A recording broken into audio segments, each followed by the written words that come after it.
Israel ప్రవర్తనలో చూస్తున్నాం, అది వాళ్ళ యుక్రెయిన్లో చూస్తున్నాం, అది వాళ్ళ ట్రంప్ యొక్క ఆలోచన విధానంలో చూస్తున్నాం. భిన్న దేశాల్లో నియంత్రలు వచ్చారు.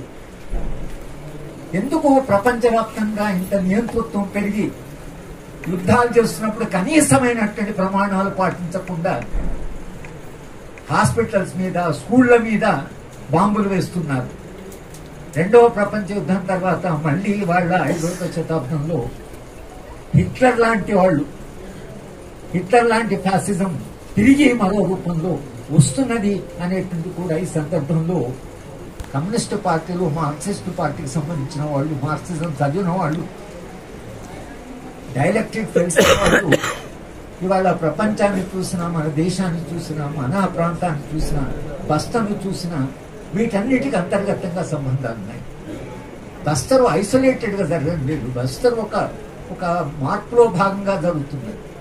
ఇంతకాలంగా మేము పౌర హక్కులో కానీ లేదా భిన్న మీటింగ్లో మాట్లాడేప్పుడు బస్తర్లో జరుగుతున్నటువంటిది కార్పొరేటీకరణకు జరుగుతున్నది, బస్తల్లో ఉండే ఖనిజ వనరులను కార్పొరేట్లకు అప్పచెప్పడం కొరకు జరుగుతున్నది అని మనం మాట్లాడేవాళ్ళం, వ్యాసాలు రాసేవాళ్ళు.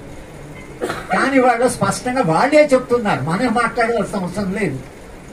ఛత్తీస్గఢ్ ముఖ్యమంత్రి గారు ఎకనామిక్ టైమ్స్ కి ఇంటర్వ్యూ ఇస్తూ మేము అక్కడ ఉండే ఖనిజ వనరులని మేము కార్పొరేట్లకు అప్పచెప్పాలి, దేశం యొక్క అభివృద్ధి వేగంగా చేయాలి, జీడిపి వేగంగా పెరగాలంటే అక్కడ ఖనిజ వనరులను తీసుకోవాల్సిన అవసరం ఉంది, ఖనిజాలను మేము కార్పొరేట్లకు అప్పచెప్తాం, దానికి ఎవరు అడ్డం వచ్చినా, చెట్లు అడ్డం వచ్చినా, మనుషులు అడ్డం వచ్చినా మేము వాళ్ళని తొలగిస్తాం అని ఆయన ఒక ఇంటర్వ్యూలో ముఖ్యమంత్రి అట్లా మాట్లాడాడు. ఎట్లా తొలగిస్తారు చెట్లని? వాతావరణము కాలుష్యము, తర్వాత ప్యారిస్ అగ్రిమెంటు, చెట్లు కూలగొట్టడం వలన జరిగే ప్రమాదము, రాబోయే తరాలు జరిగేటువంటి అన్యాయం, ఎట్లా మీరు చెట్లు కూలగొట్టడం? మేము కూలగొడతాం, ఎందుకంటే అక్కడ ఖనిజాలు ఉన్నాయి. ఆదివాసులు అడ్డం వస్తే చంపుతాం, ఆదివాసులు అడ్డం వస్తే చంపుతామని అంటే అది ఆ సంపద ఎవరిది? ఇంతకాలంగా వేల సంవత్సరాలుగా ఆదివాసీలు ఆ ప్రాంతంలో నివసిస్తూ ఈ సంపదను కాపాడారు. ఆదివాసులకు స్వార్థం లేదు, వాళ్లకు కూడబెట్టుకోవడం తెలియదు, అమాయకమైన వాళ్ళు. బస్తర్లో కలెక్టర్ కిడ్నాప్ చేసినప్పుడు మేము బస్తర్లో చాలా దూరం ప్రయాణం చేశాం. వాడికి ఏం కోరికలు ఇట్లా పిచ్చిగా అసలు మన బయట ప్రపంచంలాగా లేదు పాపం. ఆ అమాయకులైన వాళ్ళు అడవినే కాపాడుతూ అక్కడ జీవించే వాళ్ళ మీద ఇవాళ మనకింత ద్వేషం ఎందుకు? ఒకవేళ నిజంగానే మీరు అక్కడ సంపద దేశ ప్రయోజనం కొరకు, కార్పొరేట్ కాదు, దేశ ప్రయోజనం కొరకు వీళ్ళ సంపద తీసుకోవాలని మీకుంటే ఆదివాసుతో మాట్లాడాలి. రాజ్యాంగంలో షెడ్యూల్ 5లో రాసుకుందాం. జైపాల్ సింగ్ ముండా రాజ్యాంగం రాసేప్పుడు రాజ్యాంగ సభలో ఆయన ఒక మాట అన్నాడు, మేము ఆదివాసీలం, మీరంతా బయట నుంచి వచ్చిన వాళ్ళు, ఆర్యులు దగ్గర మీరంతా బయటకు వచ్చిన వాళ్ళు, మేము మా జీవితం మేము బతుకుతున్నాం.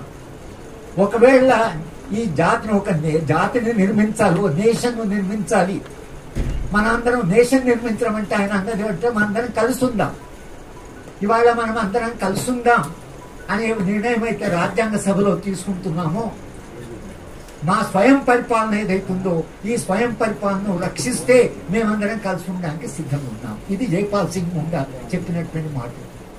దాంట్లో భాగంగానే ఆదివాసీ చేసిన పోరాటాల్లో భాగంగానే భారత రాజ్యాంగంలో షెడ్యూల్ 5 వచ్చింది.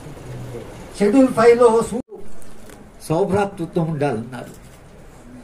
కానీ ఒక మనిషిని ద్వేషించడం కూడా స్వేచ్ఛలో భాగం కాదా? ఇది ప్రశ్న, ఆశ్చర్యకల్పే ప్రశ్న. అంటే ద్వేషించడం కూడా స్వేచ్ఛలో భాగమే కనుక స్వేచ్ఛ, సౌభ్రాతృత్వం రెండు ఒకదాన్ని ఒకటి అడగవాలి. ఇప్పుడు సిపిఐఎం రాష్ట్ర నాయకులు నరసింహరావు గారు, అలాగే సిపిఐ ఎంఎల్ రాష్ట్ర నాయకులు ప్రసాద్ గారు వచ్చారు, అలాగే ఏఐటిసి నాయకులు బాలరాజు గారిని కూడా రావాలని, అలాగే బోస్ గారిని కూడా వేదిక పైన కూర్చోవాలని కోరుతున్నాను. నేను నలుగురు రావాల్సింది కోరుతున్నాను సార్. ప్లీజ్. అంటే ఈ పిల్లవాడు అడిగిన ఈ ప్రశ్న ఏదైతుందో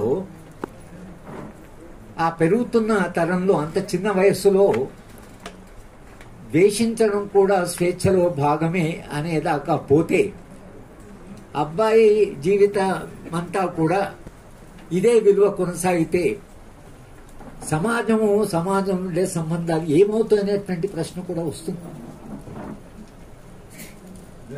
కనుక ద్వేషించడము స్వేచ్ఛలో భాగం కాదా? అంటే ప్రేమించడమే మీరు స్వేచ్ఛ అని ఎందుకు అనుకుంటున్నారు? నాకు ద్వేషించే హక్కు లేదా, ద్వేషించే స్వేచ్ఛ లేదా అనేది అబ్బాయి ప్రశ్న. చాలా మౌలికమైన ప్రశ్న అడిగాడు. సరే, నేను క్లాస్ రూమ్లో అబ్బాయి కాస్త బాధపడతాను, బయటకు వచ్చిన తర్వాత అతనికి ఎక్స్ప్లెయిన్ చేశాను ఎందుకు ప్రేమ అనేది ఒక గొప్ప విలువ, ద్వేషం అనేది ఎందుకు అది ఒక అమానవీయమైన విలువ అనేది. అంటే నేను ఎందుకు చెప్తున్నానంటే ఆ తరం అలా పెరుగుతున్నది కనుక ఈ సంబంధాలన్నీ కూడా ద్వేషమయంగా మారడం వలన జరుగుతున్నటువంటి హింస ఏదైతుందో సమాజంలో మన చుట్టూ చూస్తున్న హింస, నిన్నగాక మొన్న భార్యను చంపడము కొంతకాలంగా జరిగి ఉండొచ్చు, కానీ భార్యను చంపి ప్రెషర్ కుక్కర్లో ఆమెను ముక్కలు చేసి దాన్ని ఉడకబెట్టి దాన్ని తీసుకుపోయి ఒక నదిలో పడేసి, ఏంటి మనిషి ఏమవుతున్నాడు? ఎందుకు మనిషిలా అవుతున్నాడు?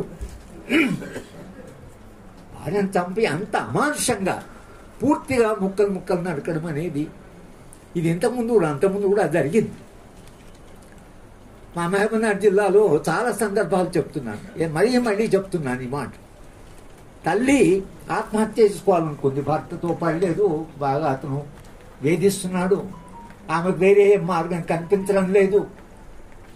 కానీ ఇవాళ తల్లులు ఆత్మహత్య చేసుకుంటున్నప్పుడు పిల్లల్ని చంపి ఆత్మహత్య చేసుకుంటున్నారు. చాలా ఆశ్చర్యంగా పిల్లల్ని తాము ఆత్మహత్య చేసుకున్న సందర్భం ఉండొచ్చు, కానీ మా దగ్గర 4 పిల్లల్ని తీసుకెళ్లి ఆమె ఒక పిల్లవాడి తర్వాత ఒక పిల్లవాడిని కృష్ణానదిలో వేసి ఆ 4 పిల్లల్ని చంపిన తర్వాత తాను కూడా దూకి చనిపోయింది. ఈ మధ్యన మళ్ళొక సంఘటన, 2 పిల్లలు పోయి నదిలో పడేసి ఆమె దూకి చనిపోయింది.